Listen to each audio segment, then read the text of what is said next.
शाम आशूर की आह ओ ज़ारी ने ज़मीन व आसमान को लर्ज़ा दिया था। इमाम हुसैन की शहादत के बाद की ये रात ज़ुल्मत की वो शब थी जिसने करबला के उफ़ुक़ पर तारीख़ की सबसे अलमनाक दास्तान रकम की। शमर और यजीदी फ़ौजें ख़ैमों पर हमला आवर हो चुकी थीं और अहले बैत के बेगुनाह बीबियों और बच्चों को कैदी बना लिया गया था। जलते हुए ख़ैमों से नंगे पाँव ज़ख्मी दिलों के साथ अहले हरम बाहर निकले। जनाब ज़ैनब की गोद में नन बीबी सकीना सुकल कर सिसक रही थी। वो जिसे रातों को इमाम हुसैन के सीने पर सूना नसीब होता था, अब वो बेकरारी से अपने बाबा को पुकार रही थी। बाबा, कहाँ चले गए? मुझे अपनी आगोश में सुला दो।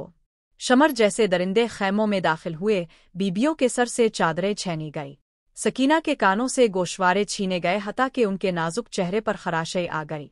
इमाम सज्जाद को जंजीरों में जकल कर मैदान में लाया गया। बीबी सकीना ने जब अपने बीमार चचा को इस हालत में देखा तो आंखों से बेतहाशा आंसू बहने लगे।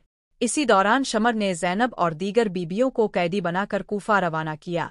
सफ़र की सख्तियाँ, धूप की तपश, बेपानी बच्चों की फरियादें और यतीमों की चीखें इस कारवान की कैफियत को बयान करती थी।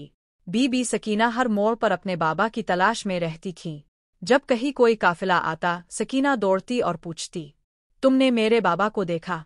कूफा के दरवाजे पर जब बीबियों को खड़ा किया गया, सकीना की प्यास और थकन शिद्दत इख्तियार कर गई। दरबार इब्न ज़ियाद में जब इमाम सज्जाद को बुलाया गया तो सकीना ने चचा की जुदाई से हिचकियाँ लेना शुरू कर दी। एक शकी अलकल्ब सिपाही ने पानी का बर्तन हाथ में पकड़ा मगर इसे छीन कर फेंक दिया गया। वही लम्हा था जब सकीना की मासूम आंखों में दर्द हमेशा के लिए बस गया। ये सफ़र कूफा से शाम तक तकरीबन 30 दिन का था। बीबी सकीना और दीगर बीबियों को नंगे पाँव, भूख और प्यास की हालत में चलाया गया। शमर लईन ने बार बार बीबियों को अजियत दी, यहाँ तक कि छोटी सकीना को बेदर्दी से मारता, आवाज़ देता और बदतमीज़ी से पेश आता। बाब दुवम, जिंदान शाम में बीबी सकीना और शमर का जुल्म। तकरीबन 2000 अल्फाज। जब काफिला शाम पहुंचा तो शहर को दुल्हन की तरह सजाया गया था, लेकिन इस जीनत के पीछे यजीद का जुल्म छुपा हुआ था। अहले हरम को शाम के बाजारों में लोहे की जंजीरों के साथ फिराया गया और लोगों पर यजीद के दरबार में बागी जाहिर किए गए। छोटी सी सकीना उन जंजीरों को अपने नाजुक कंधों पर सहारे हुए बस अपने बाबा को याद कर रही थी। जब लोग देखते कि एक बच्ची नंगे पाँव, जख्मी पाँव के साथ काफिले में है तो कुछ के दिल पसीज जाते, लेकिन सिपाहियों का जुल्म मुसलसल जारी रहा। शाम के कसर में जब अहले बैत को कैद किया गया तो एक तंग, अंधेरी और खौफनाक कोठरी में सबको बंद कर दिया गया। बीबी सकीना की तबीयत मुसलसल खराब होने लगी। वो बार बार चीख कर कहती, मेरा बाबा कहाँ है? मुझे मेरे बाबा का सर ला दो।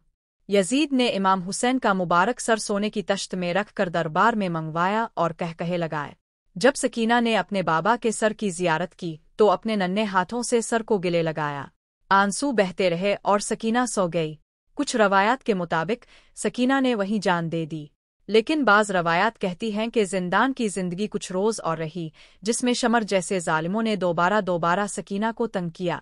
एक रोज़ शमर लईन जिंदान आया। इसने बेबी सकीना को जोर का तमाचा मारा। इस नन्हे चेहरे पर वो निशान पूरी तारीख के चेहरे पर सियाही बन गया। ए अल्लाह! क्या नन्ही बच्ची के गाल पर तमाचा भी जुल्म का जवाज बन गया।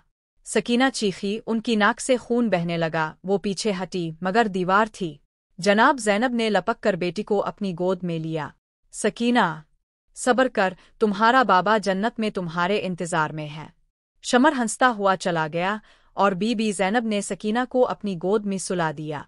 वो गोद जिसमें सकीना ने आखिरी हिचकी ली। बीबी सकीना की शहादत एक ऐसी सदा बन गई जो रहती दुनिया तक मजलूमियत की गवाह है। दमिश्क के इस जिंदान में जहाँ जुल्म ने अपने पंजे गाड़े, वही एक नन्ही शहजादी ने अपनी जान देकर आज़ादारी की बुनियाद रख दी।